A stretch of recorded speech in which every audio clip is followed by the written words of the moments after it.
Everybody, and welcome back to Six String Studies. Today we're going to learn the A chord. The A chord is pretty simple to remember, but it's sometimes a little difficult to actually play. What you're going to do is fit 3 fingers into 1 fret, okay? You use 3 different strings, but you're only going to squeeze them into 1 fret.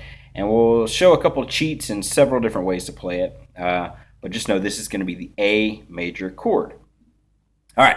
A major chord, we'll start with A. So, again, you're not going to play that bottom E string, that low E string. You're just going to start from the 5th string and strum down. And the way we're going to play it is we're going to leave that A string open, so you're not going to put any fingers on the A string. But for the D, the G, and the B string, you're going to squeeze 3 fingers into the 2nd fret. So 2nd fret of the D string, 2nd fret of the G string, 2nd fret of the B string.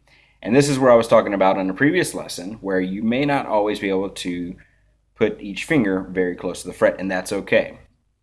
But there are 3 different ways to play the A chord. I prefer playing it with my middle, my ring, and my pinky finger. Reason being is because whenever you start to play different chords and play different songs, you'll go up to a B chord, which is basically a barred A, all right? And so I want to go ahead and have my index finger ready to go. Okay. Also, it kind of helps whenever I want to do different chords. I'll show you a little bit here like this.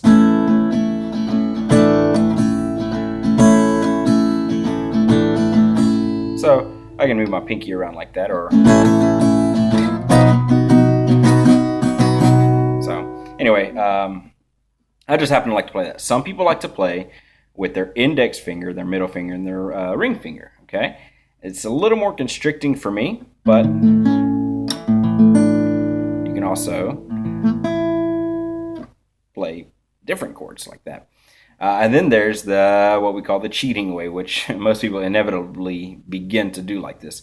Play this way if you'd like, especially when your fingers start to hurt, but don't get so attached to this form of playing the A chord that's the only way you can play it, because it does become restrictive. Anyway, we'll get back to the A chord. You're going to start with the A string being open, and your E string will be open. Everything else will be on the 2nd fret.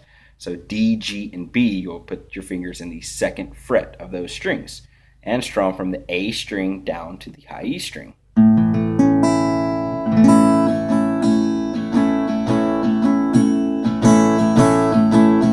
Okay. Same way with the index, middle, and ring finger.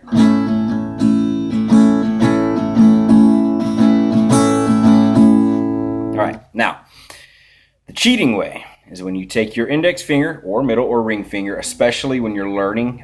This again helps out when your fingers start to hurt. Simply put your index finger across the 2nd fret of the D, G, and B string. Now, here's the thing, you can't strum that high E string, or else you're playing a variation of an A chord. It's not actually an A major chord. Okay? So you've got to leave, it sounds pretty, so you can use it as a chord, but it's not the A major chord. So you'll wind up muting it. See, I've just got my finger, it's still letting these 3 ring, or sorry, A string, and then it lets the other 3 strings ring out. But you kind of want to mute it, and you actually don't want to strum it. So if you're using a pick, stop at that B string.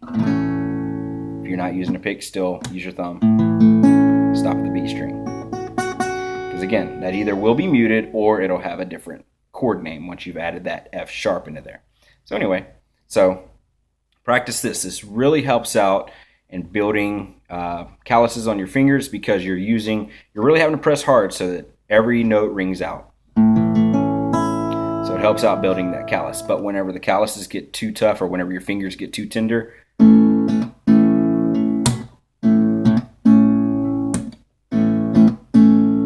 see, work out every finger. That way, whenever one finger gets tired, you just keep going to the next one. I'm just playing the A chord.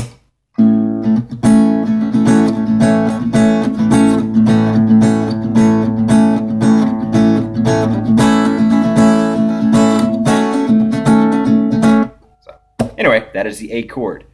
2nd fret of the D, G, and B strings. Keep your A string and your E string open, and you got it.